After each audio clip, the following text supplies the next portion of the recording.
Hello and welcome, ladies and gentlemen. This is Run It Back, and I am joined by Andrew Neeme to watch high-stakes poker, have a bit of fun, have a bit of banter, answer questions from the chat, and a whole bunch more. Andrew, first and foremost, how are you doing, and what are we drinking? I'm doing well. I'm doing okay. I'm hanging out here in downtown Las Vegas. The more important question, I'm drinking the peanut butter whiskey. Perhaps you've heard of it from a brand called Screwball. I'm not yet sponsored by them. I want to be sponsored by them. Hit me up, Screwball. Wow, shout out to Screwball. I am going to have a beer, no free ads, but this is a very classic one.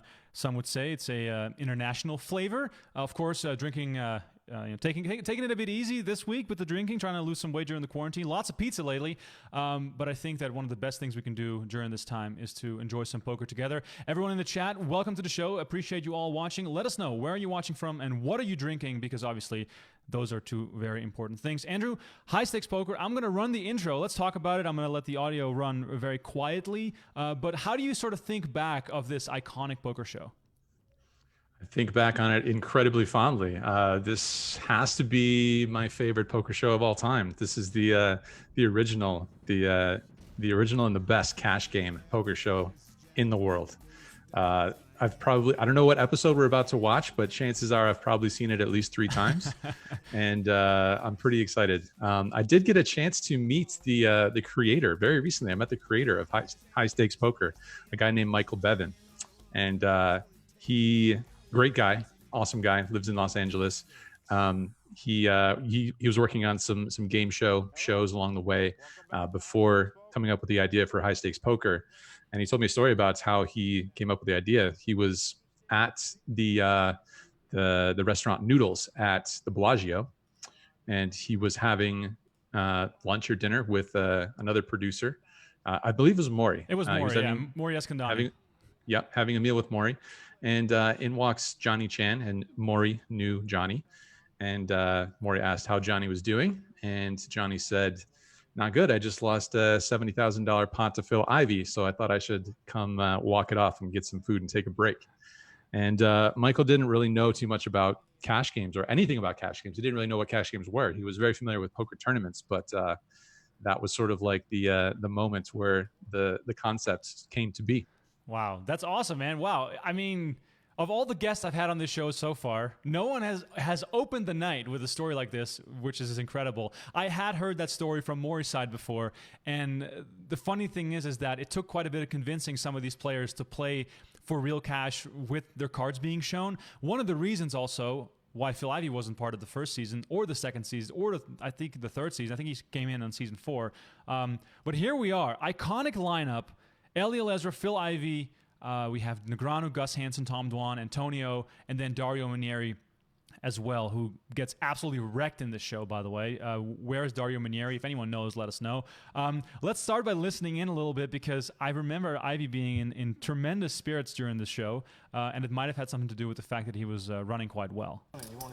I like to bet these guys $1 million I won't open my mail for a year. That's why you're dead. All I gotta do is get past the first couple months. So basically, you're saying when you start that bet, you're never going to eat meat anymore because your body... All right. I might do it. Beside government mail. I got to open government mail. So we're already talking, I guess, veganism, vegetarianism, prop bets and side bets. Have you done much of that in your career? Some fun prop bets? I don't think I haven't really. I was actually talking to Joe Ingram about this at one point, who's kind of like the prop bet king. And I was telling him he's got to come up with some fun prop bets for me. I'm all ears, and he never really gave me anything to work with. But I think these guys are talking about the bet that Phil Ivey made with Tom Dwan to not eat meat for a year. I mean, I just think this is the layup for the audience in the chat to let us know what kind of prop bets Andrew should be indulging in here while we are on the show. We're going to be live for about an hour and a half, maybe even more. You have plenty of time to think of some fun prop bets. One of the first things that sticks out about high stakes poker, and we'll see it time and time again, the amount of multi-way action to the flop, whether it's raised or limbed or whatever. It's just a different flavor of poker. When have you last seen this, and sort of did you remember it being like a high level of play, or was it mostly you watching it for the entertainment value? I guess, you might be able to tell me what year exactly this was, but I can for sure say that I was a worse poker player than I am now. And I probably just assumed that some of these guys were definitely very high level, like Tom Dwan and Phil Ivey, of course. Antonio, very accomplished live cash game player as well. And, some of these guys probably going to splash around a little bit more. And so I just assumed that was the case. I assumed that some of these guys were definitely guys to learn from. And there was going to be some splashing around as well on the side. Let's see if we can learn from these guys. Quick look at the chip counts here before we dive into the hands, because they don't show this too often. Ivy sitting on nearly 800K, all the way down to Negreanu sitting on almost 50K. Negreanu, by the way, the biggest loser in high stakes poker history. The math has been done on that. I think he's the only player to lose more than $1 million in high stakes poker across all seasons. He played in all seasons as well. And for the people who haven't watched this intense library of poker, it is all available on PokerGo, with season 7 being released on Monday, and that means the collection is complete. And of course, we're doing that in anticipation of new seasons of high stakes poker, which are coming. They're coming when they're coming, because obviously we're all quarantined, so not right now. But we are working on new seasons of high stakes poker. So if you're excited about that, let us know in the chat who you would like to see. Andrew, can we see you on high stakes poker? What does it take to get you in the lineup? Remco, I'm in there. If you're staking, 100%, I'm in there. Sign me up. I don't know if I have, $700,000 to sit in the high stakes poker lineup, but if anyone wants to make some offers, I'm all ears. I see a lot of these guys patched up with 1 or 2 sites that doesn't exactly service this market anymore. Not sure it's going to be as easy as as it used to be, but who knows? You never know. Yeah, no, that's a good point. I mean, you can only imagine that these guys were getting a pretty hefty rebate on their losses by just playing like this. This, by the way, hands Dario Manieri, the first ever player to get Supernova Elite. He was a legend back in the day on PokerStars. Went deep in the main event a few times, became pretty well known in the US too. Also loves to torch his chips. Queen 6 suited is is his vice right now against Ellie. Let's listen in and see how Gabe feels about this. What about when I'm hungry? I gotta be able to drink. Drink beer. No, I want you to be able to drink on the vegetarian bet. Because you think you'll get weak. Sure, yeah. I'll probably wake up and really want something. If you eat eggs, not me. I don't think Ellie can be real comfortable with that flop with someone like Dario. This kid's a you have more body weight than me. He bet 16-9. How much you weigh, Phil? And right away, maybe even a little too fast, Dario says raise. How many days out of the week do you say you drink? I mean, do you mean a glass of wine or Any alcohol? too many? Like 7? Spot me No, 3 shots of 5 or Patron, you 6? got it. I'm not like 4 or something. Torching. 66-5. The only thing I don't like is the peanut butter. So why are we raising here, Andrew? I mean, I don't think it's necessarily the worst play, even though he's got a pair of 6s. It's not exactly like the strongest hand here, but when that flop comes out pretty middling and connected like that, for the pre-flop caller, I believe Dario opened this LE 3-bet and Dario flat calls.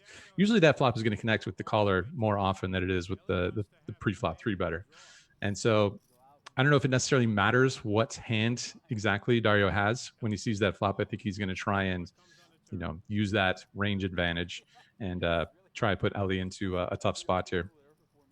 I mean, that is a lot deeper than my thoughts on poker ever went. So that's why I'm hosting this show and not trying to provide commentary. 7 on the turn. Ellie, of course, has the overpair.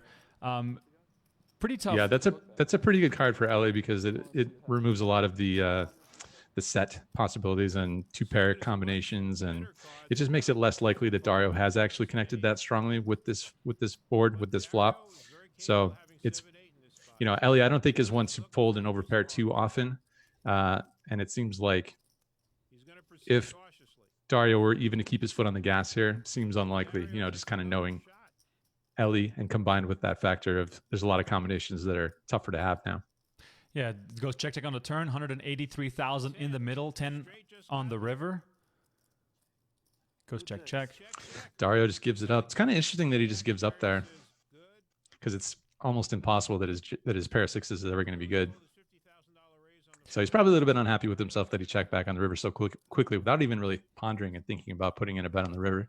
Would you have considered, and of course stack sizes are a little hard to gauge, would you have considered jamming the river there because the card just hits your range pretty hard? Just a combination of, it's unlikely that your hand is any good there. And It seems like a pretty good river to bluff. Seems like a scary one. Puts forward a straight up there, but again, it's Eli. You know, Eli doesn't really like to fold. No, and he probably also knows Dario from TV, which makes it even less likely. Lex Veldhuis, who we'll see later in the show, also built quite a reputation by always being super aggressive, while Daniel Negreanu here walks us through some basic poker strategy, which was still a thing on TV back when this was being aired, and I think pretty good too that they used to do this all the time. So we don't have to really listen in on this, but it is still kind of funny to see them. And he's sitting with about 300K money in front of him. Let me do some shout outs. People in the chat who are watching. James from Australia. I see Stuart in there. I see Zach. Mitchell is asking, can I get a tour of the PokerGo studio Friday, 8:30 a.m.? Mitchell, no, you can't. But if the quarantine ever ends and life returns to normal, you can definitely get a tour of the studio. I will personally give you a tour of the studio, and that offer stands for anyone, by the way. If you want to get a tour of the studio, hit me up on Twitter at Remco Rinkema. You can DM me; those are open. When the quarantine ends, hit me up, and we'll figure a way out to give you guys a tour. Obviously, it's best if you come visit when there's a live event going on or maybe a big cash game. But in general, I love giving the tour, and I think it's a great place for poker fans to hang out. On YouTube, I see Michael Bevan in the chat. He's in Los Angeles drinking an Arnold Palmer. I love that. I see Mark in there too. I see Poker Beast, Fahad, Jonathan, Leonard, and a bunch of nicknames, Hallis98, the XXX Prince. Thank you guys all for watching. We really appreciate it. We're watching High Stakes Poker. This is season 6. This is all available on PokerGo right now. So after you're done watching with us, you can skip on over to PokerGo and just keep watching because the database is endless. Meanwhile, Negreanu all in, King Queen suited against the 8-7 of Elezra. Ellie's just about getting the right odds to call. You promise you won't laugh at me if I call? No, absolutely not. I want you to call. True story. If you fold, I'll be upset. Yeah, once he says, please don't laugh at me if I call, I just want you to call. Show him a card. Of course. Right? What the hell? Let's see. Show me one card. All right. I don't even care. You pick. This one right there. This one? Yeah. Daniel shows a queen. Gamble. Ellie knows that the only card he has to be afraid of is another queen. Daniel wouldn't let him pick one if he had an ace. You pick a one card. I don't care what I'm you serious. Pick a have. one Right, card. this one. An 8. Give me discount now? No. 10,000 less I call. 10,000 less I call. No, I'm not. There's no discount. I'm calling if you give me $10,000 less. No discounts. I call all this. Look, all this beautiful money. I call it. I commit. I don't want to do any deals. Daniel really does not want Ellie to call. Does not It's a want very to see that casual flop. game. If you put those chips over the line like that in a normal casino, it's probably going to be a call. Yeah, absolutely. What the hell? He calls. 7-8 You can do it suited. twice if you want. 2 times. All right. Okay. It's really funny times is because good. Is this your money? if it wasn't for the bricks on the table and it's just chips, it might not even look real to the audience. So I think the fact that there's cash on the table makes it that much more real. And he's sticking in 50K with the old 8-7 suited. It's just tremendous. Yeah, that's a good point. I know that's what you guys want. Well, that's a good one for you. This doesn't surprise me. I'll be honest. Just with flops it straight, no I problem. said one time. I don't know if you heard me. you. This just doesn't surprise me. Come on, That's Jack the 10 first one time. Hey, Gotta be honest. for the switch. Daniel's a little bit tilted by that flop. Oh, yeah. Okay. Shot It's him always with good to this win the guy. first one, they I'll say. put a king or a queen up there now. Okay. That's a good Wow, one. almost made the perfect straight. So they're running it twice in this hand, which is very common in high stakes poker, and I think nowadays even more so as well at a bit lower stakes. Andrew, in the games you play, is running it twice also a thing, or are you guys just out for blood? Usually in 2-5 and below, they only allow you to run it once, and then in 5-10 games and above, they will allow you to run it twice. So it seems like most often when people get all in. Seems like most people like running it twice, but there are maybe, I don't know, a third of people that just always like to run it once, no matter what. Are you a run it once guy? For me personally, I usually don't bring it up. And it looked like, did Ellie scoop that pawn? No, he didn't actually. He had an open and a straight draw on the turn again. 8-7 of diamonds. He faded So usually for me personally, I don't ask the other person if they want to run it once or twice. But if they ask me once or twice, I'll just say whatever they want to do. So I'm usually not the one to bring it up, but then I don't really care either way. It doesn't really matter in the long run. Right, and of course you're trying to keep everyone happy, and I know that when you do a vlog and when you have meetup games, you're also probably aware of the fact that people also love playing with you to begin with, so that might add a bit of extra stuff to it. Yeah, if I'm hosting a meetup game, then I might be more inclined to bring it up, running it twice.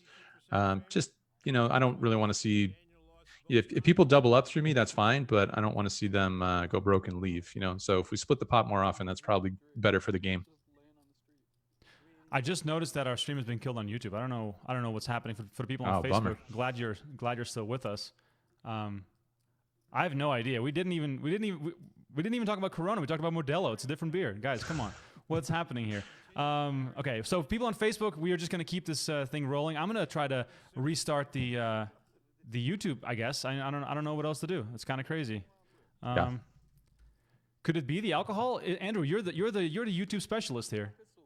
I guess it's possible. I don't know. I don't think we really got too into it or mentioned. I wouldn't think that one mention on both of our sides would have done too much. Yeah, that's what I thought. And we're just watching something that we own the rights to. So, hey YouTube, I'm going to start a new stream, and there's nothing you can do about it. And we're going to try this again. Let's turn up the audio and let's listen in on this hand between Minieri and Dwan. How much are you playing? 140? It's... Yeah, 140. Above.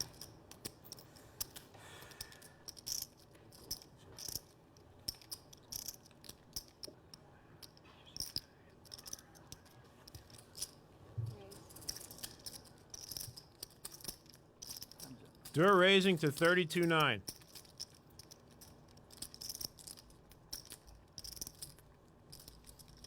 I'm all in. Wow. Those blue chips are 25,000 each, and Dwan insta-calls. But if they allow it, I'll do 4. We allow you to do whatever you want. Sure, we can do it 4 times if you want. 4 times? Sure. 4 times, baby. They've agreed to run it 4 times. 4 times, meaning this is Dario's case money. And Dario is in very bad shape. Yeah, I mean, we laugh, but I do know that Dario basically he basically went broke. Yeah, I think those rumors are probably true because we've heard that stuff all around, and it's sad, but I guess it happens when you play massive stakes like this. So he came to one of our meetup games that me and Brad Owen were hosting.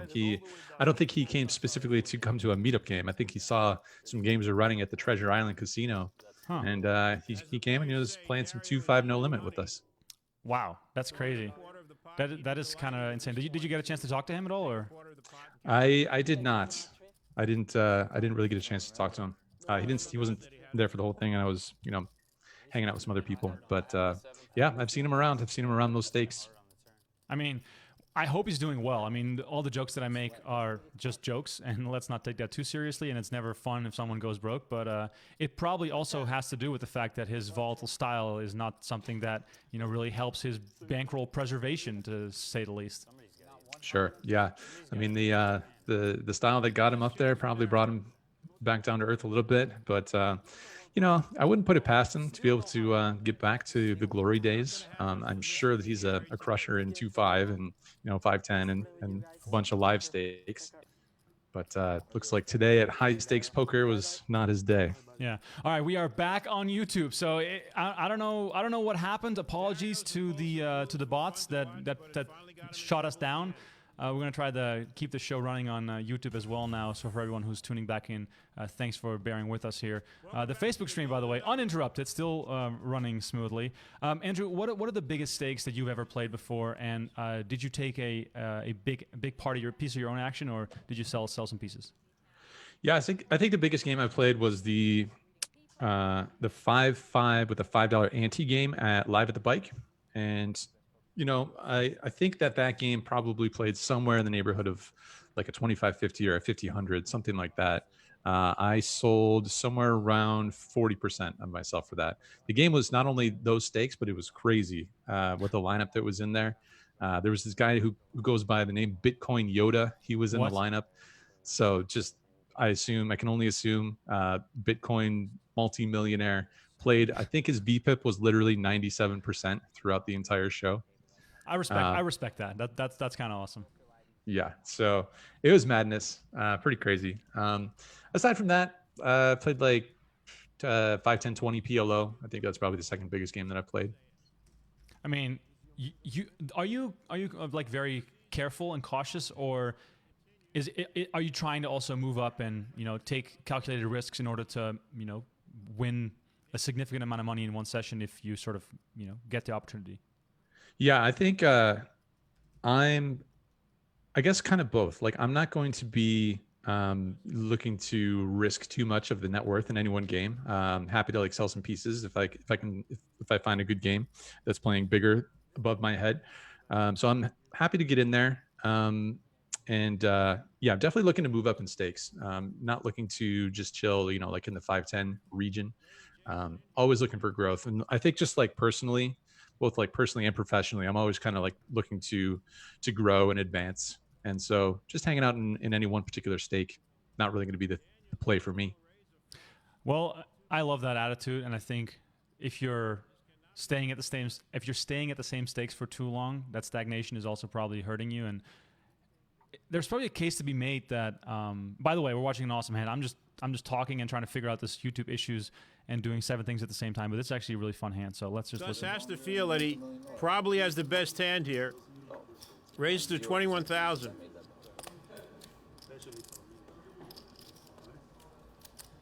What are you talking to? I think it's 21, but Seriously. Actually, you would like it messes with your Gus is really comfortable right now. Probably thinks Daniel has a pair between 8s and jacks. Just don't do it to like some random. Like it's gonna be to someone do it to like me or Ella. He's not comfortable anymore. You can just lose it back. He's hoping Daniel doesn't have aces or kings. I told you the face. After I said something. I told you the serious face would come out. There's some funny history as well here between Hansen and Negreanu. They played that massive hand, quads versus full house, in season 3, I believe. And That's right. That adds to the facial expressions here of this moment. against I don't think I can. No, really? You got a lot of these? Feel bad, I but just because of that. have to. Yeah. Snake bit Daniel is afraid of 3 deuces. Yeah, I mean, you can tell how pained he is from all the run bad and maybe some play bad on these shows because he doesn't snap call here with top 2 pair. Yeah, exactly. And it makes it even more painful for Gus, who's crushed. sounds like I'm dead. Big bet over here. Sounds like I'm dead. I'll run twice if you want. Yeah, no, Dave. Twice? Whatever, I'll do 4 times, whatever you want. I usually do twice.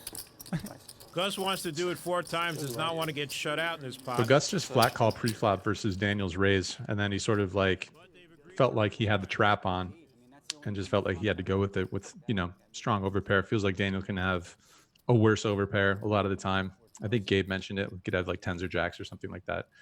And felt like he just had to go with it there. Yeah, and I feel like in the game that's played this loose, every time you have queens, you're playing for stacks. Unless, of course, the flop is horrendous. But in many ways, in many ways, when you play a game like High Stakes Poker or Poker After Dark, you're playing for stacks very light, right? Gus can still win with a queen. I won when I can relax. I can go broke. All right, thanks everyone for joining back in on YouTube. We are seeing many of you come back to the stream, which I really appreciate. That was a little hectic. And for the same thing for everyone on Facebook, thanks for joining in. If you have any questions for Andrew, please let me know in the chat. And don't forget to like this video, share with your friends if you're having a good time, and let us know where you're watching from. We appreciate everyone who is watching with us. We are watching Season 6 of High Stakes Poker. We got a lot more action still to come, some crazy hands coming up, and some people going busto as well. And that walk of shame is always very painful. So we're gonna see more of that. That hand won by Negreanu. He crushed Gus Hansen, who looked as though he was about to sink through the floor and disappear forever. Gus always goes for that popped collar look on the polo shirt. What do you think about that? Secretly, I'm hoping that it's a conscious decision and he puts hairspray on his collar for it to stick up straight. I think it's conscious decision for sure. Yeah, and I don't know. Do you think he has an image manager, or do you think he's just clever enough himself to do something extravagant like that? I think that's just what he does. I've seen him walking around like the Bellagio from, you know, like when he's playing in Bobby's room, and he's got the popped collar there with like a button-down shirt and pops the collar up like that. Amazing. I mean, He's great. Would you do whatever he wants. Would you ever pop the collar? collar? The Great Dane, the Gus Hansen. Would you ever pop the collar, or are you sort of, I don't know. I don't know where I'm going with this, but I'm sort of wondering if you could pull it off. Me? I doubt it. I don't think so. Gus Hansen, though, he seems like he's got to be towards the top of the list of any like poker fans list of players they want to like have a drink with. You know. Oh, let's do that. Let's do that list. What's your top 3? Who do you want to have a drink with? Yeah, Gus would definitely be up there. I think Antonio would probably be pretty fun too. Who else? I mean, we were talking a little bit before the show, and I don't have any Ivy stories. So if I don't go out and have some drinks with Ivy, I might never get the Ivy stories, because chances are I'm not going to be playing in the stakes that Ivy's playing anytime soon. I feel as though Ivy stories are a lot harder to come by these days. He's much more private. He doesn't play World Series of Poker events anymore. It's really too bad. Okay, so we're dead on YouTube again. Facebook, we're gonna not try this again. It's honestly very frustrating. Yeah, that's a bummer. I wonder if it's because this video exists elsewhere on YouTube. Yeah, it probably does, which means that we have to take it down because we own the rights to High Stakes Poker, which is all available on PokerGo. So this this YouTube copyright battle, Andrew, you as a YouTuber probably know all too well how frustrating that can be. Yeah, you're always trying to sidestep these various things, especially when it comes to music. Sometimes you'll use a music track, and later on that somebody will claim that music track, and then the monetization on your YouTube video is no longer yours. The copyright owner for the music track can claim the revenue from the ads that are running on your video. So you have a choice between letting that happen or just taking your video down.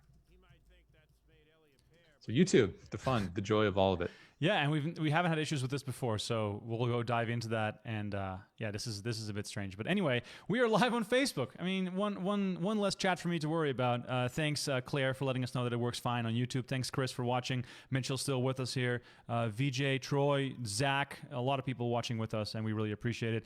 Meanwhile, Gus Hansen, who was down to crumbs, is all in right now. Hand that's still multi-way with Negreanu and Alesra involved as well.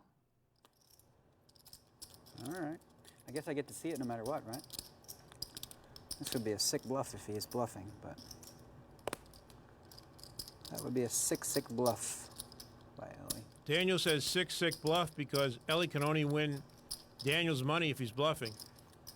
Gus is all in. I got 2 pair in the flush draw. Ace-9.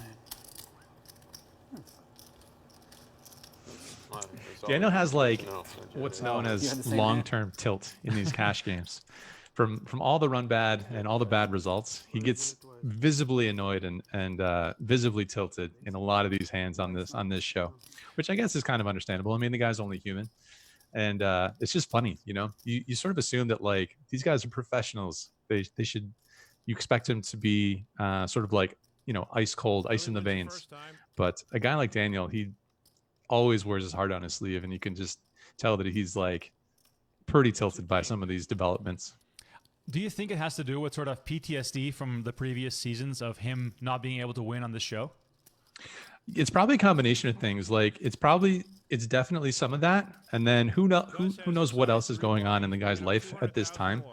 But it's probably, you know, something along those lines as well, which is kind of weird because, you know, a lot of these guys, they have these, you know, these big lucrative sponsorships, and you feel like a lot of the stress should be not really there, but these guys are still like super competitive, and they do want to win when they go on a show that's, you know, going to be aired to however many hundreds of thousands or millions of people. And for it to happen over and over again, you're going to get tilted. All right, here's someone who loves to put people on tilt. Phil Locke joins the show. Started talking before he got to the table with Kara Scott. Now, Phil, you're about to come in here and sit down. You've played almost every single high-stakes poker Yep, you were just season. asking me earlier. I missed season 1. didn't really know what was going on. But today they're gambling, they're sick, they're like running at once, people are getting felted, died, and that's why I see new players. And now it's my turn to go hang with the beast. It's fun. And you're I looked coming at the in. lineup, they're all geniuses. And I asked myself, why would I rush into a genius game? And I realized, wow, it's because I'm an addict. Like, I love fighting with my brain against other people in the same probability curve matrices, and we got the same information. It's fun. You know these players so well. You've played There might against be these nobody guys so smarter much and as like well. more aware than Phil Locke when the whole like poker boom and poker television boom happened, to be able to like really embrace this character that he created and just act like a total lunatic and be great for the cameras. When, you know, for the most part, he plays like pretty nitty, you know, a lot of the time. His range from like the way he acts to the way he plays is probably the widest out of anybody.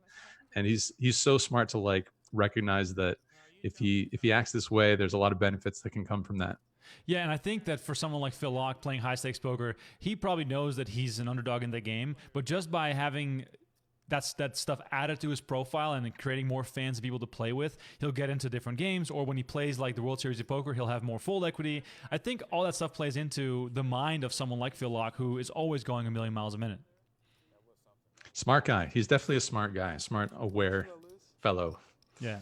Him and Antonio, they really latched onto this thing when poker was looking for characters. They were there to jump into that spotlight. Yeah, I think Antonio is probably an even better example. He's also a nit in most cases, but he's been there every time, and he entertains and he talks, and even when he's not, you know, winning, he's doing something. This is, by the way, an awesome hand. Let's watch. But Jason attempts a squeeze play here. 22-1. One that Phil Going to Ivey lose cannot Gus eat and Ellie. Any meat, chicken, or fish for a year. For a year. Okay, Phil Ivy's not going anywhere. He's going to just take care of his body. Well, I got a five. I got He's five. the I don't want happiest to guy switch in it. 1 year. It's like it's such a. I don't want to. You lost $1 million there. Okay, I'd like to take some action. I'll give you. So I have no 2-1 choice? for 200,000. Okay, second bet. I'm just kidding. 2-1, 200,000 firm offer. Okay, what's next?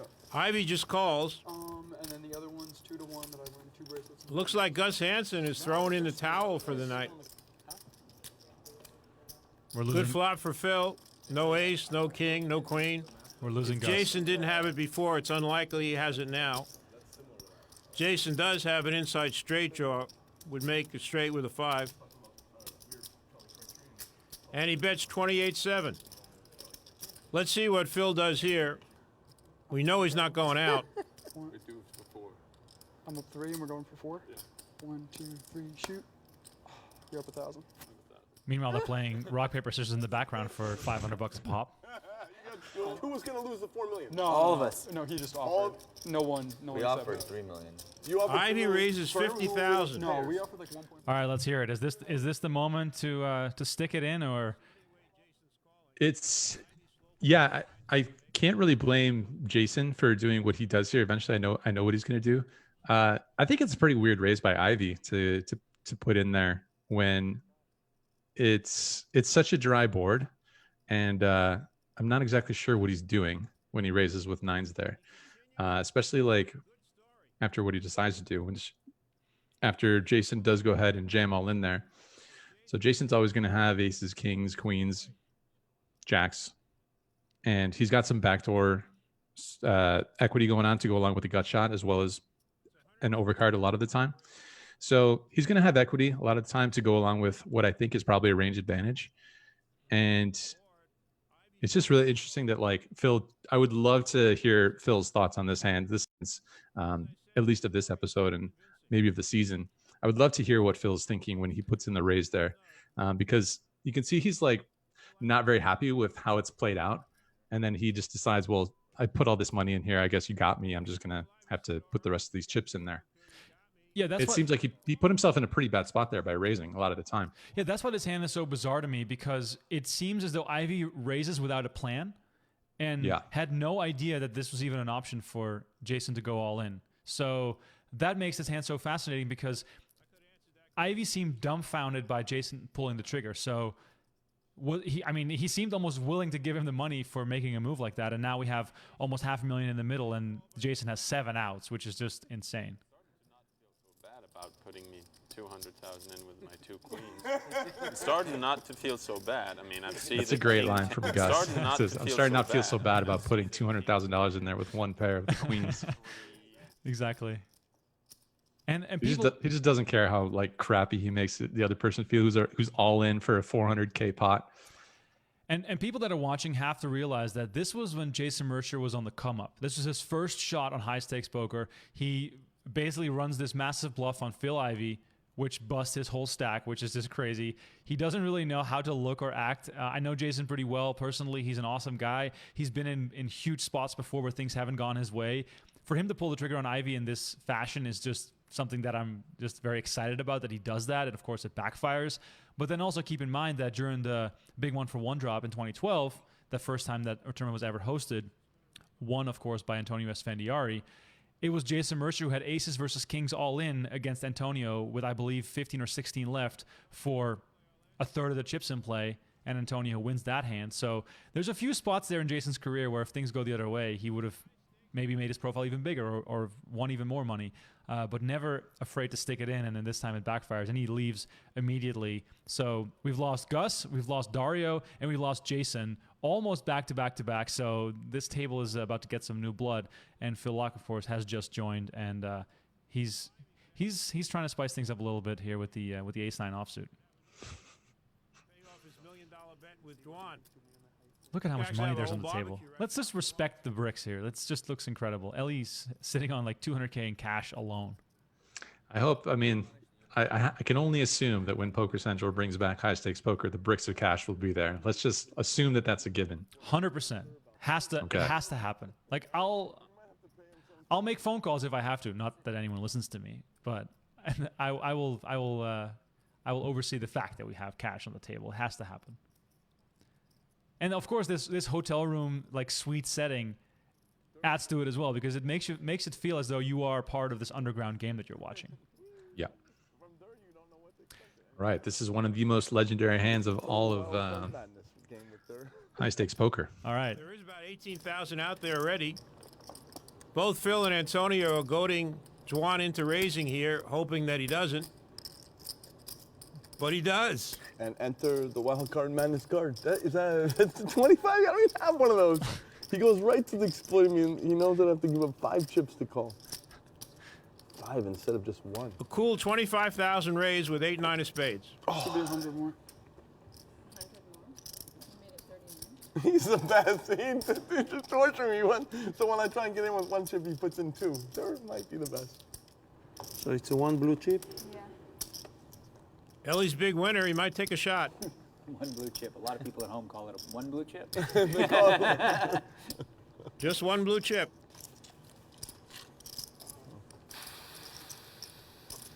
Horse lay down. Everyone's eagerness to bust Dwan or to play a big pot with him is just awesome to see. Like Locke and Ellie were both so close to getting involved with very mediocre hands.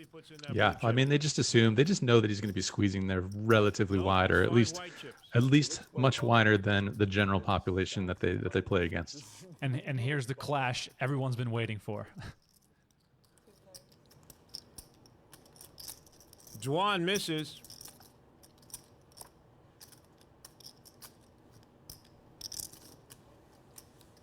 Phil Ivey's got a huge draw, nut flush draw, and an inside straight draw.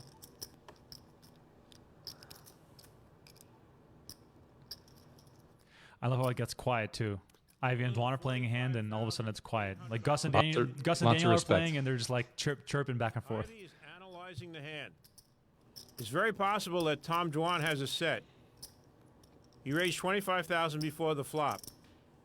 He knows he's not going to get Tom Dwan to lay down a hand like ace-king or aces. How much you start this hand with there? About 750. But he does have a big draw, and he is playing against Tom Dwan. He might decide to gamble and raise. He just calls. And then you blink twice, and there's 160K in the middle. It's just awesome. 3 of spades on the turn. About as blank as you can get. 162,000 in the pot already.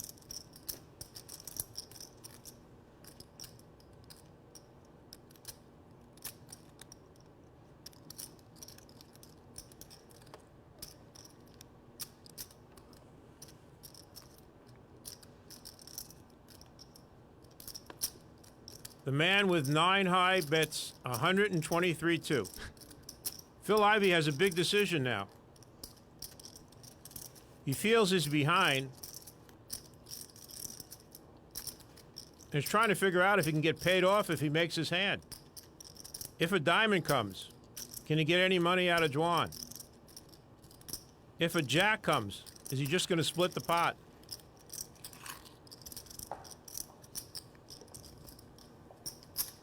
He decides to call. I think he's calling for 2 reasons. 1, he feels he can get paid off if he hits his hand. And 2, there's a small chance that Dwan is completely airballing. Ivey makes a pair of 6s on the river. So take me through the thought process, and people in the chat also chime in on this hand. This is one of the most iconic hands of high stakes poker. Yeah. At this moment, Andrew, on the turn, is Dwan just thinking, if it's no diamond, I'm all in? Is that like his main thought process, or am I being too simple about it now? So Dur is usually going to have, we mentioned this phrase range advantage a couple times here already, but when it comes, we mentioned when the board came middling before, when it was Ellie versus Dario, and the board came middling, and the pre-flop caller had the range advantage. This is like the opposite of that when the board comes Broadway cards. Usually the pre-flop raiser is going to have the range advantage here because Dur can have pocket kings, pocket queens, probably have 10s more often than Ivey will because Ivey might have 3-bet. Phil locks open. He can still have aces. So he's got the best hands more often than Ivey does. So with that in mind, he's just going to keep using that range advantage to try and take this pot, just try and bully his way through. And when it comes brick and nothing really changes, then Dur still should have that range advantage. So that's just the general thought process. Usually when you do that, you want to try and have a card in your hand that blocks some of the strongest hands. So like when Dur has an ace, say Dur had like ace 4 of hearts or something like that, that would be probably a better hand to do this with, because then he blocks, the straight. He'll be blocking pocket aces, or he can represent pocket aces still, but he's blocking ace king. He's blocking some hands that Phil might call down with. And the 9-8 doesn't really have any of those properties to it. But Dur is Dur. He doesn't really care. He's still going to do his thing. So once it's back over to Ivey in this spot, and he goes super into the tank. I read something where like Ivey went into the tank for literally like 15 minutes here. They're obviously not going to keep all that in the show, but you can see like his seating position changes. Like Daniel like starts yawning. Ellie literally falls asleep in the middle of this hand. So this tank goes on for like 15 minutes straight, and they edit it down to a couple of minutes. And so I guess Ivey is just thinking, he knows what Dur is capable of. Yeah. Also, just to interrupt you there, like what Ivey says here, just wait till you see what I was thinking of calling with. That's what he said. Yeah. And so like he could beat those hands. He could beat a hand like ace 4 of hearts or something like that. When he makes a pair, he pairs the 6.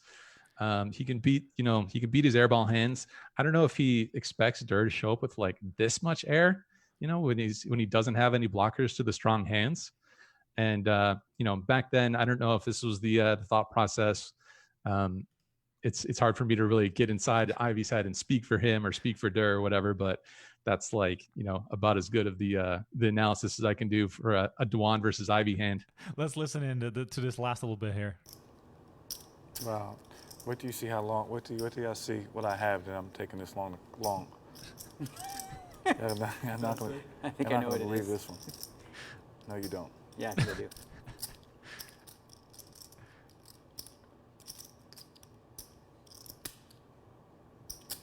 This is going to be the sickest call of all time.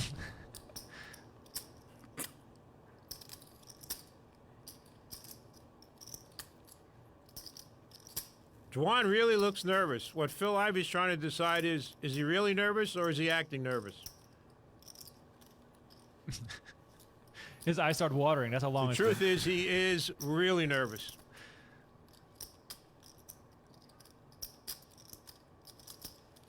I love this.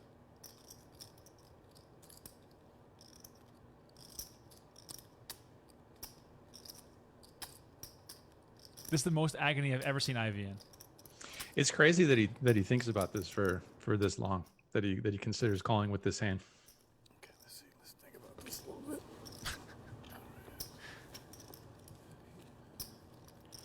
And what I always think is like, is Ivey trying to pick up on something? Is he going through his memory bank, or is he like doing active range construction? He's such a phenom that it's so hard to even gauge, like, in what direction is he thinking? Yeah. There's a lot of people that would pay money to just have him analyze this, to just share his thoughts on this one hand. But knowing Ivey a little bit from seeing interviews with him, he'd probably say, I thought he was bluffing. Yeah. Yeah, I think it's a combination of that. I mean, it seems like he doesn't go into too much detail of combinations, combinatorics, all these sorts of things, hardly ever. And he when he does talk about hands, it's more along those lines. But I think it's probably some combination of all those things, trying to get reads, running through tons of hands that they've played in the past together. Let's go. I think he's bluffing. I really think he's bluffing. 5,000 if he can't show you ace high or better. Give him a free roll for 1,000 on ace high or better if he can't. I really think he's The light's just like...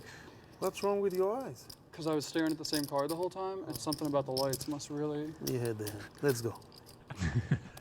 He's like, he had the You're hand. a very Let's go. interesting human. I'm glad to be in your orbit, 'cause I know we don't... Very interesting human. I'm glad to be in your orbit, 'cause I know we don't connect a lot, but it's nice to be around, like... Like, I must have just been at a weird light angle. Well, maybe there is something wrong with his eyes. Maybe he didn't see what he had. Daniel asked him if he had the hand that Daniel was thinking, and Phil's like, no. Yeah. Just incredible. Like that hand is so iconic, and it would have been even better if Ivey had pulled the trigger, of course, and made that call. We get Andrew Roble and Dennis Phillips sitting down, by the way. Yeah, even to just like tank for that long, like even on the show, that amount of time, but then like I said, like for 15 minutes to tank with a pair of sixes in that hand, the way the action went, when Dirk can easily have like all the strongest hands there, and just somehow knows that like there's going to be a huge percentage of the time where he doesn't have it there. It's pretty impressive. Yeah. We got a new lineup here, by the way. Patrick Antonius, Barry Greenstein, Dennis Phillips, Lex Veldhuis playing his first ever session of high stakes poker. These guys all joined the fun. As you can tell by Daniel and Phil wearing different shirts, this is probably the following day or maybe a session later the same night. But Ivey went from the blue to the orange. I do love the fact that he had this sort of quintessential Ivey look with the slightly oversized button-up shirt, which is a very good look on him, which makes me think of Michael Jordan, which is kind of funny when you see The Last Dance and then you watch this. It sort of goes very well together. I saw the first 2 episodes. I need to get caught up. Oh, absolutely. You guys in the chat, let us know if you have any questions for Andrew, for myself, or if you just want to chime in with your thoughts on what we just witnessed between Ivey and Dwan, because that was pretty insane. Stakes are high. This is High Stakes Poker. This is all available on PokerGo. You can watch all these seasons of action, and Season 7 is coming out on Monday, so don't miss any of that either. No, Ivey's bet letting me 2-1. I'm saying, but Ivey's bet that he has on himself. I thought that's what you were talking about. I mean... Ivey has a bet on himself at even money. Right, but I don't know if you've met Phil Ivey before, but he knows how to play every game. Yeah. And he's better than me at every You're game. a great stud, Adrian. No, It's a young Lex Veldhuis before he started streaming online poker every single day. Oh, yeah. It's probably crazy for some of Lex's fans who didn't watch poker back when this was still happening. Lex is an OG. I mean, I've known Lex since 2008. High Stakes Crusher, played all the EPTs, played the World Series of Poker, made the final table in the 40K in 2009. Meanwhile, Ivey picks up Kings. Let's have a look. There it is. Look at this. The Hold'em Nightmare. Aces against Kings and Patrick Antonius. Our second hand. These players have $500,000 each. It could all go in here before the flop. I'm going to grab another beer because Patrick you guys re-raises to 36-4. And like 40. I'm going to play more, obviously. If but you have a bet, you're going to play more. Right. But I still don't know how to play tourneys, and I'm not going to play all of them. And actually, the big $1 million could go in here before the flop. Right. I mean, I might play some of the smaller other ones, but... PLO, you should be good there. I mean, I'll probably play the sub ones and stuff. I just don't know how to play them, so... All right. Phil Ivey just called. He decides to trap. He doesn't know he is in the trap. Right. If a safe flop comes out there, I guarantee you that $1 million is going in the center. 10 Jack Queen. Just about the worst flop for both of these players. They're both afraid of ace king or sets. Check from the aces. Ivey could be wondering, maybe Patrick has ace queen suited, ace jack suited. He's got the kings, he's got an open end straight. He might take a shot right here. Do you like Ivey not 4-betting pre? Is that with the stacks this deep? I don't know. I mean, there's I remember later on after this hand, there's an interview with Phil, and he sort of says like, I just kind of suspected I knew where I was at or something like that. And it's crazy. Like, I don't know how he gets away from this pre-flop, and there's no bet on the flop, no bet on the turn. Normally, normal circumstances, you're just going to see a pretty standard 4-bet there, especially versus like someone like Patrick, who is not just going to be completely knitting it up. He can be 3-betting pre-flop with plenty of hands. So to just flat call there, I guess he's just in tuned, as he often is. I feel like it's kind of unfair that I'm coining you as the resident Phil Ivey expert now for this hour. But it is interesting to like discuss and go over what his thought process could be, because he's such a special player. And I think, that goes for most of the players at this table, that they're like, at least back in those days, we're way ahead of everyone else. And he's wearing like a $200,000 watch, which makes this even more cool. But yeah, these were the real ballers of that era. And, they're still doing it to this day, which more credit to them. Patrick wants to see. Yeah, so Patrick's a little bit annoyed with that run out. And Gabe makes an interesting comment here. And Patrick realizes that a disaster was avoided, because we know Phil Ivey, if they got all the money in before the flop, Phil Ivey would have only run it once, and he would have won $500,000 from Patrick. Yeah, so Patrick should actually be happy with that situation, because Phil, he's a run it once guy all the time, at least back in this time. I have seen run it a couple times, like at the Super High Roller Bowl or something like that, the cash game there. But yeah, if they did get it all in pre-flop, Phil would have won $1 million pot there. Talk about the hand where you had the kings against Patrick. Now, about 80K goes in pre-flop, and what are you putting him on at that point? Well, it's Patrick, so he could have kind of a wider range than most people, but I got to figure. I have 2 kings, so I'm gonna flop him Queen Jack 10. Yeah, what are you thinking then? I'm thinking then I'm dead. I mean, I just said, I'm just gonna take a free one here with a board pair of queens. And so then he checked again. I knew if I bet there, he was going to call me, and I was going to have to make a really, really big bet on the river in order to win the pot. So I really didn't want to do that, because we just kind of were getting started. Mm-hmm. So I decided just to check, and I was lucky enough to make a straight on the river, and he called me. In his position, would you have done the same? I believe so. It's just a scary board. We both started with $500,000 in front of us. Neither one of us want to go broke there. If this hand had happened, say, at the end of the session instead of at the beginning, do you think it might have gone a little differently? Yeah, it could have gone differently. It also could have gone differently if we both would have had $200,000 in front of us instead of $500. Mm-hmm. Probably all the money would have been in the middle. But we play a lot of hours with each other, so we kind of know where we stand in hands. That's an understatement. You know what the best part about this whole interview is that he's not saying a single thing. He's saying like, I checked. Oh yeah, this and that. Like, I don't know. I don't know if he's actively not wanting to say anything, or if that's just how his mind works, where, if Ivey had a poker vlog, it would be the weirdest one, because all he would say was, I did this, and then I did that, and it feels right, and then I thought this, I thought that, but it was never even beyond ranges and stuff like that. He doesn't even say, when that flop is Queen Jack 10, he doesn't even say, Patrick has Queens, Jacks, and 10s in his range. He doesn't even say that. He just says, I just checked behind because the flop sucks, basically. Yeah, the one weird or interesting thing he did say was when the turn came, it paired the queen on the turn. He said, I thought about betting there, but I would have had to put in another big bet on the river in order to win this hand, and I don't know if I want to do that this early on. So it's like he's just saying like he knows the kings are no good there, and he didn't really feel like he wanted to start bluffing there on the turn by turning his pair of kings turning it into a bluff. So I don't know if that's just like looking back, or if that's actually what he was thinking in the moment. That's actually a very good observation. I think that shines a little bit of light on how deep he goes. Shout out to Joseph, Jake, Diana, Matt in the chat on Facebook. Let us know, everyone who's watching, where you're watching from, and if you're enjoying the show. A question from Jake while we're watching this hand. Andrew, how's the online grind going? Have you been keeping busy during the quarantine? Yeah, I've been in there. I've been in the online streets a little bit. It's been interesting because there's so many people playing online now. You know, the entire poker economy is playing online these days. So I've been in there. It's definitely not my specialty. And when I first jumped in there, there was a lot of splashing around that did not work in my favor. And I've since tried to make some adjustments, and it's been going better for like the past couple weeks, I guess. So off to a choppy start, but yeah, it's been nice. It's been nice to just play the the convenient games that are online poker.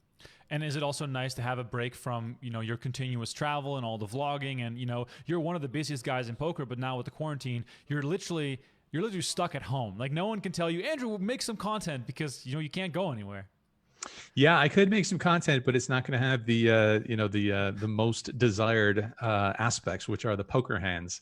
So no choice but to take a break from the poker blogging, which is fine by me. It's been pretty nonstop for the past 3.5 years, which is the life of the YouTube channel, and lots of traveling to meet up games and stuff that we mentioned, and going on these trips, coming back, editing videos, getting that video up as soon as possible, and then getting back on the road, rinse and repeat over and over again.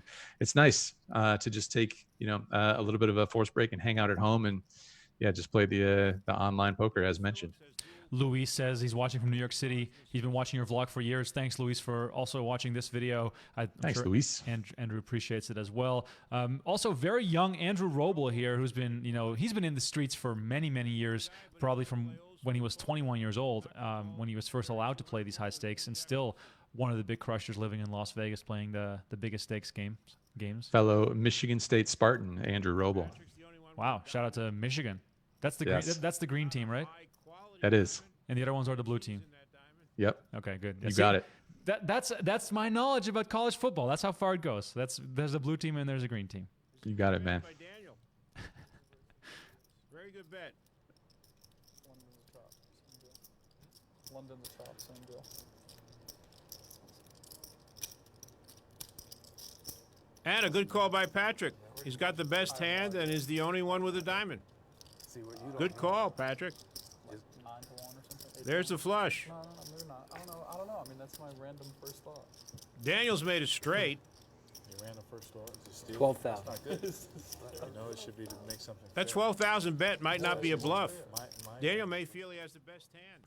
Not exactly sure what Daniel's doing here, and I think looking back, I don't know if Daniel would agree with his bet here. He's got decent showdown value here.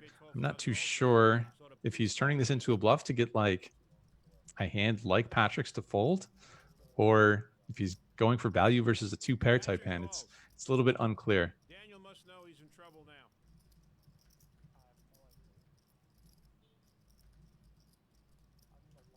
Another diamond.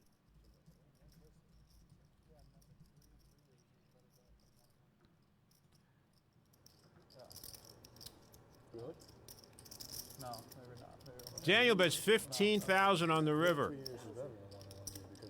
There's almost 70,000 in the pot now. This is like a real please call me bet. I didn't know. The first time I ever heard of Tom Dwan, he was head up for a horse tournament. And Patrick obliges. I had a straight, now I have a flush. She was playing head up. I was announced. Yeah, I think the bet on the river is a little bit on the small side. As you can see, Patrick is like, well, I'm going to lose this most of the time, but it's only like a 25% pot size bet here. I feel like I just kind of need to toss it in. So if he had gone a little bit bigger there on the river, it might have worked. Daniel, it seems like I definitely know Daniel put in a lot of time on his no limit game, probably after these shows were filmed. He got himself a couple live poker coaches who got into all the GTO stuff that I don't think Daniel really got into on his own. And I think once he got those coaches, I think his game definitely, especially these like deep stack cash games, I think that skill set definitely improved a lot. I think he's like, I think he's a decent sized dog versus a bunch of these guys in this lineup. Some of these guys are the best in the world, so it's not like taking too much away from Daniel when you say that. But he's without, tightening, without making some tweaks here and there to his game, I think he's bound to struggle a little bit. Yeah, and it's also kind of interesting to see, and this, I'm taking a side street here. Patrick Antonius completely, like, just ice cold, no expressions, rakes in the pot, doesn't really say much. And that has changed so much. He is so much more laid back, so much more easygoing. I feel as though back then that might have also been like a conscious image play of him being that sort of ice cold killer, because it sort of looks cool as well. Like he's the killer like Ivey is, but in a different way. He's quiet, doesn't say much. Every sentence is like 4 words tops. I've gotten to know him a little bit over the years. He's now doing a lot more on his Instagram page. He's traveling around a lot more, playing lower stakes, while also maintaining, his seat in Bobby's room. But that's kind of cool as well. I just took a screenshot of the chip counts while we were watching or listening to you talk about that hand. Ivey, by the way, sitting on 580K. Dwan is 560 in front of him. And then Antonius has 470. He, of course, lost that pot. Negreanu has 300K. Veldhuis has 200. Robel is 200. Greenstein 170 and Dennis Phillips 163. Pretty cool of Dennis Phillips to just mix it up with the big boys here. He was coming off his big final table in the main event back in 2008, I believe. 8 or 9, one of those 2 years. And I believe this was filmed in the months after that big run. So he was obviously taking his shot, getting some extra TV time, and he's been, regular feature of the World Series of Poker ever since, but still, his only appearance on High Stakes Poker was in the year following his big win, which was sort of a normal thing to do back then. Jamie Gold played on it, Peter Eastgate played on it, so that's kind of a cool thing to see as well, that those guys all wanted to take their shot, and I'm sure these high stakes players were just so excited to have some of those tournament players play in the game. Yeah, for sure. I mean, but Dennis Phillips, he's like one of the nicest guys you could ever come across at the poker table. I got to play with him, I think a couple times at the World Series. Just super nice, happy to talk with anybody about, poker or otherwise, and really nice guy, really down to earth guy. Yeah, absolutely. Yeah, he's super, super nice. Oh, I had it all confused. I thought he raised and went. Never mind. Okay, I'm paying attention. That's good. Check. Daniel's got the best hand, pair of kings. Lex has got the open-end straight draw.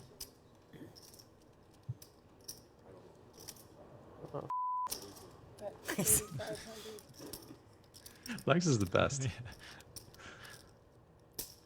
And, of course, Tom Dwan's going to call with a pair of tens. Maybe putting Lex on a flush draw or a straight draw, what he has. Oh, sorry. Yeah, whatever. My fault. Got the best hand, pair of kings. I was just going to say the amount of high tossing of chips, both raising and calling and betting, is really funny to see. It feels like people aren't as splashy these days when I watch televised poker. Yeah, a little bit more robotic. It could be a little bit of a tell from both of these guys, how casually they toss it in and they're just like, all right, let's see a card. It's a call. Dwan does not like Negreanu calling there. Now he's figured out he needs a 10 or a 7. Doesn't get it there. Lex misses his straight. Daniel still got the best hand. He checks. Lex checks. I tell you, when you lose some money, you start looking at every angle. It's weird. I think you would change. But I think when Lex is in a pot versus Tom Dwan, I think he just respects the hell out of Tom Dwan, and he doesn't want to try and do anything too crazy and try and outplay him, too tough. He's going to put the one bet in there with the open-ended straight draw, and then when he gets called behind by Durr and by Negreanu, he's going to assume one of these guys has probably top pair, and he just doesn't want to try and get too deep into the streets with Durr. I wouldn't imagine. Yeah, that's probably a very fair assessment. Nice size bet, 28-4. I think Daniel's going to call. It's going to be interesting to see. While Daniel here contemplates making a call in a relatively small pot, considering we're watching high stakes poker. Andrew, how have you gotten to know Lex over the years? Obviously, to his Twitch audience, and I'm sure some of those people are watching right now. He's become the grinder, the guy who falls off his chair, the guy who puts in long sessions, has had tremendous success on Twitch as well. But he's coming from that real high stakes poker background. Yeah, Lex is awesome. I got to meet him, get to know him a little bit through Team Run It Up, which is Jason Somerville's squad, Jason Somerville's company. So we got to hang out a little bit at Run It Up Reno one of the years. Lex was there, and I got to chat with him a little bit and do some commentary with him, hang out with him off the commentary. And I had an interesting conversation with him about this sort of a thing. I asked him what he enjoys more, because I guess this was maybe like a year and a half ago or a couple of years. So he was definitely doing well in the Twitch streets, but maybe, hadn't quite solidified himself yet as the legend that he is just yet. But so asked him what he enjoys more, the high stakes stuff or the streaming stuff. And he said the competition that exists in the high stakes poker is pretty intense, and it's cool. It's a unique thing. But as far as like just general enjoyment level and connecting with people and building an audience is like by far the more enjoyable thing for him, at least these days. So he was very happy to be doing what he was doing, and even though he's not playing for the same stakes, and with like probably damn near his entire bankroll on the table like he is in this game, much happier to just be doing the Twitch thing. Yeah, no, at different times as well. Back in those days, it was much more common for people to take shots, go busto, start all over again, and have, only need a couple thousand to get started again. And, not to say that Lex did that back in those days, but I just know from experience from talking to a lot of these guys that, shot taking before Black Friday was a thing that you just had to do, because if you did have a good run playing high stakes, then all of a sudden, you have, so to say, infinite money, and then you can live a different lifestyle. Nowadays, and Andrew, I think you can speak to this, that sort of atmosphere is a little bit gone, because if you do go busto, it's pretty hard to make your way back up again, right? It's so hard. Yeah. I mean, you definitely don't want to put yourself in a spot where you're going to have to grind, 1-3 and try and get back up to the level that you were at before, because it's tough, man. It's tough. It's the games continue to get tougher, especially here in Las Vegas. I think the live games here can be tougher than anywhere. And it's just not like it used to be. I hear stories about how 2550 or 5100 used to go like around the clock, several tables on full tilt and stuff like that. So just access to that sort of an action atmosphere, not exactly the same these days. Yeah, that's definitely true. Let's play hypotheticals here as we watch Dennis Phillips and Tom Dwan in a pot. With your current skill, how would you rank yourself in this lineup? With what you know now, going back in time, would you be the best player at the table? How do you feel about your chances in this game? No, I still think I still would worry about a bunch of these guys on the table. Durr, Ivey, I'm sure Roble is still the man here. Patrick Antonius, even Lex Veldhuis. I don't think this is a very good lineup. Even today, I wouldn't want to transport back to and play against in that year, taking my skill set now. There's definitely been softer lineups on high stakes poker than this one. So where does that difference come from? Because you, of course, have learned how to be great at poker in a different era, having to learn a lot more mechanics because there's a lot more information available, easily available as well. Would you ascribe that to their talent, or is there something else that sort of makes them, even going back in time this many years, better than you think you are now? It's tough to say. I think for sure a guy like Durr has put in, all sorts of time studying and not only that, but like doing it with players that are also elite.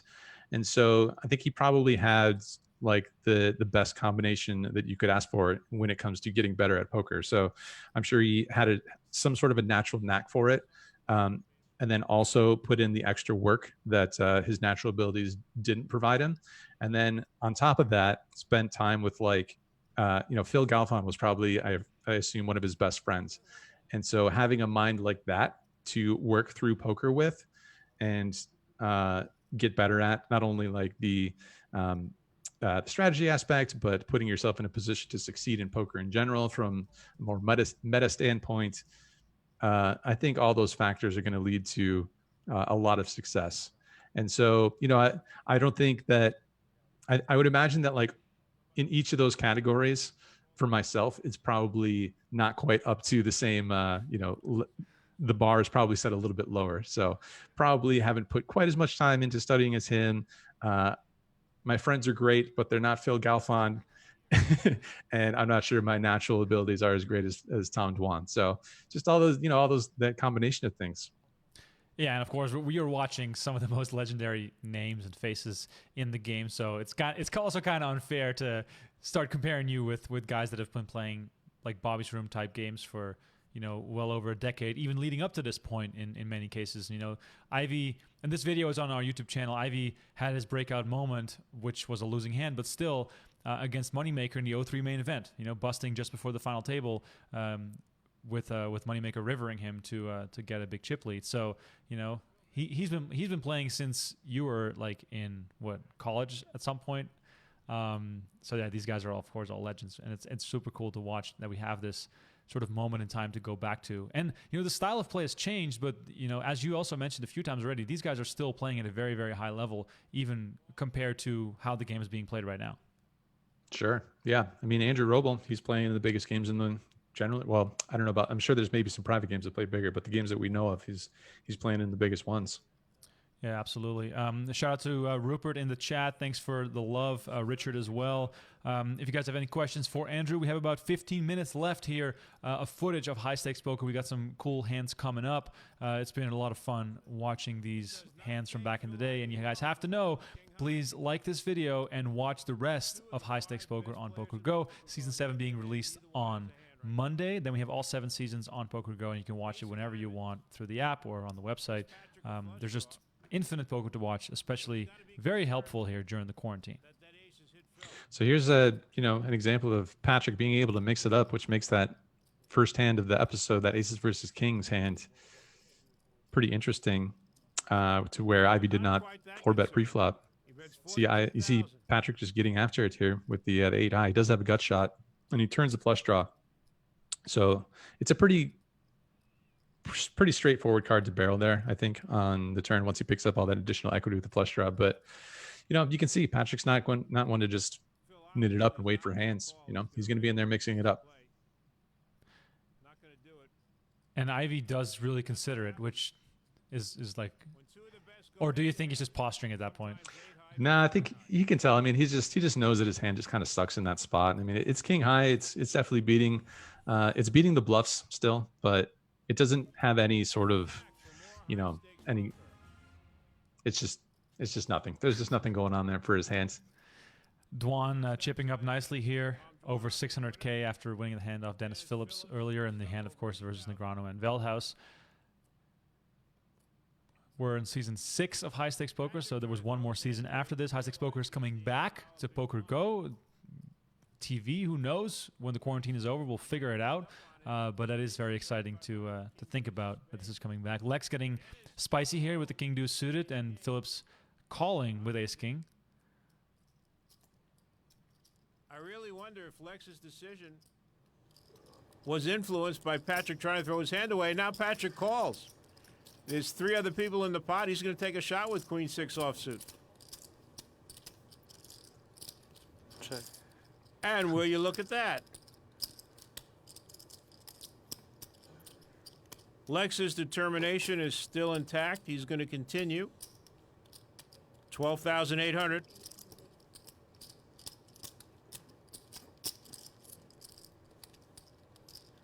And here's the man that tried to throw his hand away. So Patrick didn't realize that he was in the big blind and was about to fold his hand. And Lex, being very observant, I guess, trying to raise it up and steal the big blind from a player who was very not interested in his hand. Patrick's like, all right, there's pretty good pot odds here. I guess I call with Queen 6 offsuit. And Dennis Phillips, of course, should have 3-bet before the flop, knowing how aggressive this game plays. It's not, Ace King is not really a post-flop hand in a game like this. Yeah, what if it's funny? Would have changed everything here. Yeah, because obviously, I don't know, Antonius would have folded and he would have gone up against Lex. He might have just won the blinds. Funny thinking back now as well, he would have made Broadway on the turn. Whoever edits these shows does a good job because they get the reaction of the person who folded who would have made the best hand.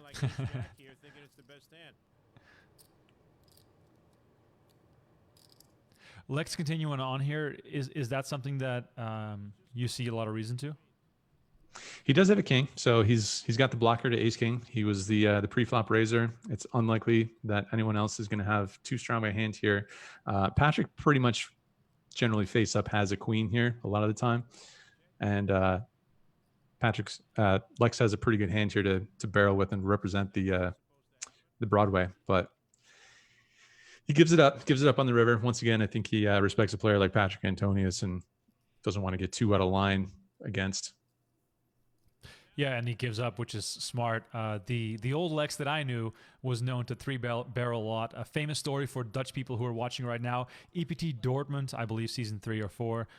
He basically played like a 500 big blind flop with king 4 offsuit in a scenario where he basically just went for it. And going for it back then, it was just a very common thing for Lex. Razi, as he used to be called on PokerStars.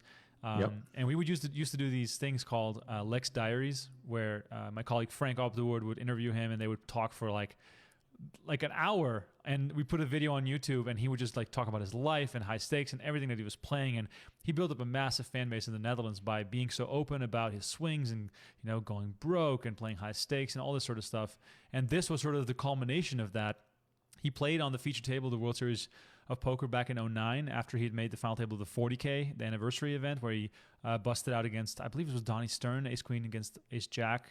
Donnie hit a jack on the river. And then he was at the feature table, played with Elio Lesra on the feature table, the main event that year. So I almost want to say this was in 2009, right after the World Series ended. So Lex was at sort of the peak of his powers as far as notoriety in the game, and his aggressive style definitely helped him a lot, but also sort of worked against him sometimes. And I feel as though it's even harder to be that aggressive when you're surrounded by the guys like, Dwan and Negreanu and Ivey. But yeah, if something breaks right and he wins $1 million in this game, his life might have been very different, but I'm sure we're all entertained by his Twitch streams right now. So in the end, it worked out for everyone, I guess. Yeah, it worked out for us. That's for sure. We were talking about what's the longest session that we've ever played. And Lex's longest session is something like 90 plus hours or something absurd. And it's not only just one session in one spot. This was like across multiple casinos here in Vegas. So, imagine that. Like, imagine you're like 67 hours into playing poker and the game breaks. You don't go to bed. You go to another place and play more poker. That's kind of guy Lex is. Yeah, I love that. What's the longest session you ever played? Nowhere near Lex hours. It's only a measly like 28 hours or something like that. And you were obviously losing. That's why you were still playing. Honestly, I don't even remember if I was winning or losing. It was a small amount in either direction. It was during the World Series. It was over at the Rio. Yeah, I mean, action never stops here in the World Series of Poker. Shout out to Jeff in the chat. Thoughts on when the quarantine will be over? I mean, we're not epidemiologists. We're just watching the news like everyone else. But this question is interesting. Will live poker erupt or will it be slow once the quarantine ends? Andrew, what do you think is going to happen once we're allowed to play again? Are we going to be separated by plexiglass playing live poker? What do you think is going to happen? I think it's going to be a slow build. I don't think it's going to be an eruption. I think it's going to be one of those things where we're going to have to see who's playing. We're going to see how eager people are to get back after it. And I think there's going to be some percentage of people that are going to want to be cautious more so than other people. So just, the fact that there's going to be a smaller playing pool because of that fact, I think there'll be less games and as a result, a little bit less action. It seems like the plexiglass thing is going to be a thing for the casino games. And if that's true, why not in poker? But it's a big mystery to me. And, I suspect that the poker rooms are going to open not at the same time as the rest of the casino floor does, just because poker, it's by nature such a social thing, and you're sharing cards and chips amongst players. At least at the table games at the casino, you don't have to necessarily touch the cards and all that stuff. And you can sit in your little plexiglass booth and it makes more sense. Whereas in poker, you're supposed to be interacting with the other players and all that stuff. You have verbal actions that, declare your intentions and all that stuff. Makes it more tough. So I don't know. I hate to be a downer, but I think it's going to be a slow build and take a little bit of time.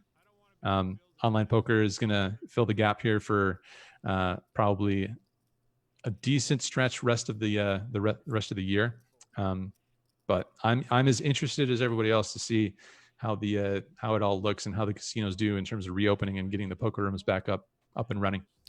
So, I mean, I guess two questions. Are you excited for plexiglass blackjack, and are you going to be the one mixing it up right away again, or are you going to be very cautious and sort of wait and see with regards to the vlog that everyone misses right now?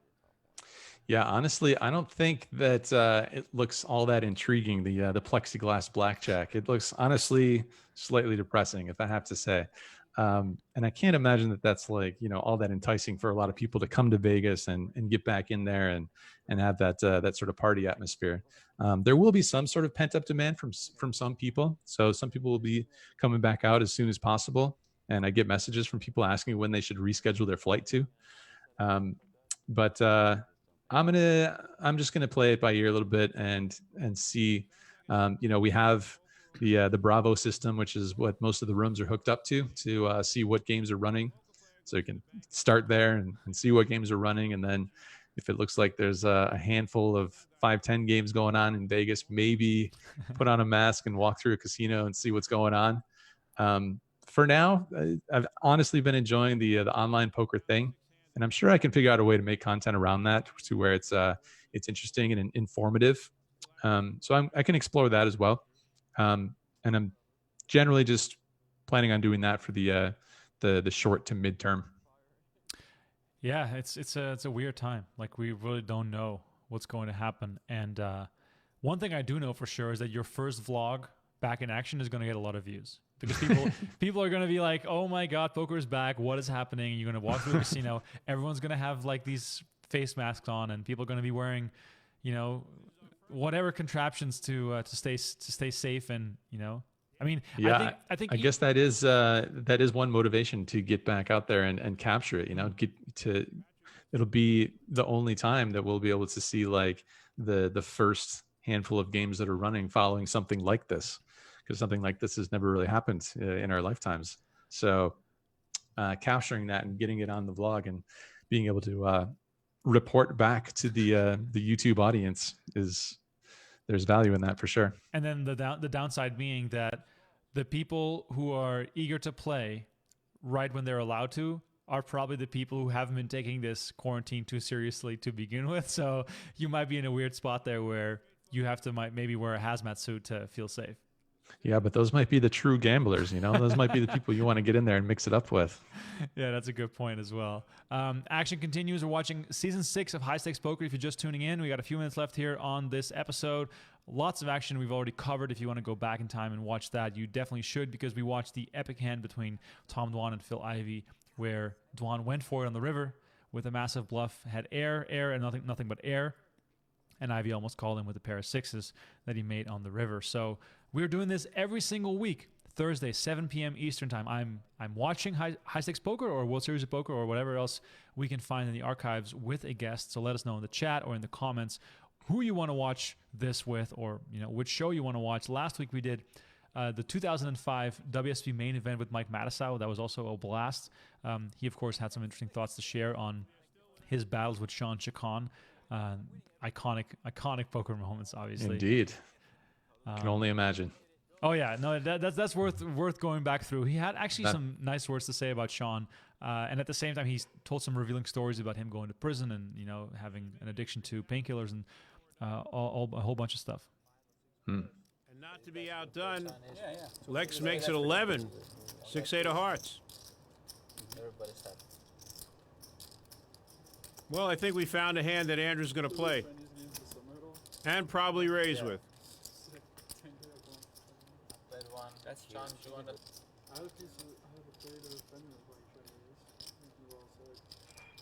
Of course, you do this with 8-6 when someone has queens. That's always how it goes. Andrews is calling. I mean, what do you need? Daniel calls. Let's see if this play works for Andrew.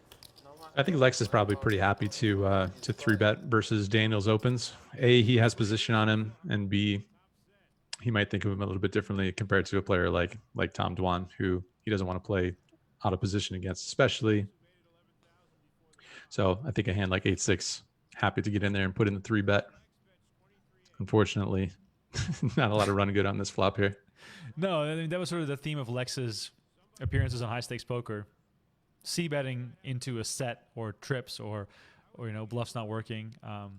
I think on the next episode there is a bluff that works, but he also gets, I believe he gets owned by Ivey in one hand, and he also bluffs Doyle for a stack. I think those are the two iconic hands that I remember of Lex on high stakes poker. He made a huge hero call versus Doyle. Oh, that was a hero call. Blind versus blind.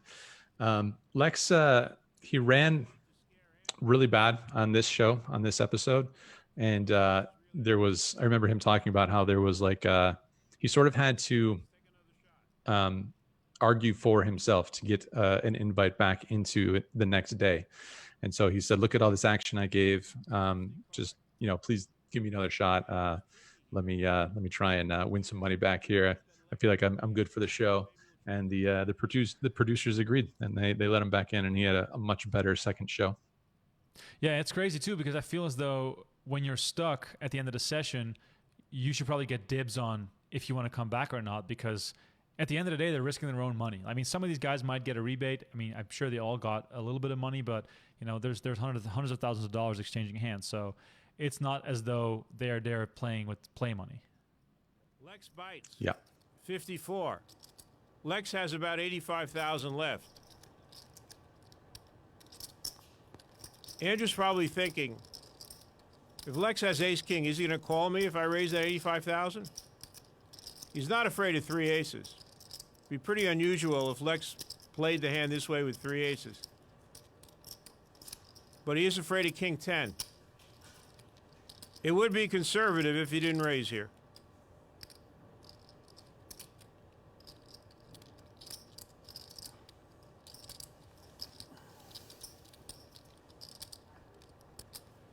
What is Lex hoping that Andrew will fold in this situation, given how the hand played out?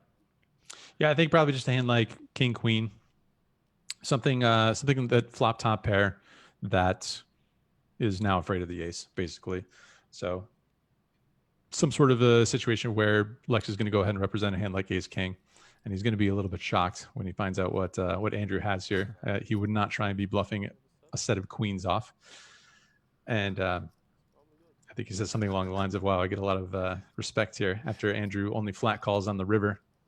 But it's pretty reasonable. I think Gabe's commentary is pretty spot on there, because Lex could play a hand like king 10 like that. He could just check it back on the turn and take the free card versus two opponents. And is Lex going to call off the last $80-some thousand with a hand like ace king? Not exactly sure, but yeah. Trying to bluff a set of queens, not exactly in the game plan there. Let's listen to what Lex says, who's quite annoyed, of course, with Roble having a set. He just calls. You have a set? Yeah. It's probably good.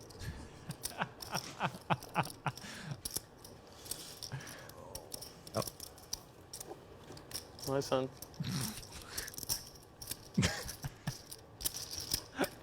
Thank you. Oh my God, this is amazing. You too. Check off. Were you ever thinking about folding? I was never thinking about folding. All right. Yeah. Oh my God. Obviously. That is incredible. That is really so funny. That's the end of this episode of High Stakes Poker. Andrew, what are you up to? Is there any from home vlogs? Are you starting a cooking channel? What is happening with you? Because the quarantine is not anywhere near being over. So what's happening? Right.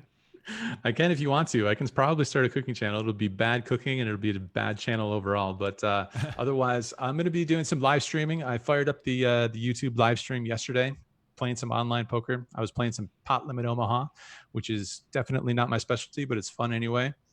So we had a couple hundred people just hanging out and playing some cards and drinking some Screwball peanut butter whiskey. So I definitely want to do that a little bit more often, both the whiskey and the live streaming of the poker. So I'm gonna try and do that going forward a little bit more often, just a couple of hours here and there. So you'll find me doing that. One of these days, I'm gonna get out there and fly the drone over the empty Las Vegas Boulevard because I feel like that needs to be captured. So eventually we'll put some of that footage to work in a proper vlog. Yeah, you can just walk around from casino to casino, knocking on doors, not being allowed in, and the running joke will be, "Can I find a poker game?" It would be a good bit. I'll give you credit for that one. Okay, please. I appreciate it. Andrew, thank you so much for being on the show. You guys, this was Run It Back with Andrew Neeme. Please rewatch the whole thing if you missed it. We went through a lot of amazing hands. It was a ton of fun going through this old footage of high-stakes poker. If you want to watch more, go to PokerGo.com right now and start watching. There is 6 whole seasons waiting for you, as well as some new shows, including 2020 Hindsight, in which Matt Berkey doesn't pull any punches and gives some analysis of old World Series of Poker main event final tables, including the ones that he has already done, which is 2003. He has some harsh words for Chris Moneymaker. And the one final table in 2010 where Joseph Chong lights millions of dollars on fire with A7, which is, of course, also an incredible hand where Duhamel basically calls scared with queens because I think was it the 6 or 7 bet? It was one of the most iconic hands in World Series Poker main event history. Anyway, this was Run It Back. You guys, thanks all so much for watching. We'll be back next week, 7 p.m. Eastern Time on Thursday. Bring your drinks, bring your snacks, join us for the show. Let us know in the comments what you think, who you want to see. And for now, this was Run It Back. Cheers, Redfield. Thanks.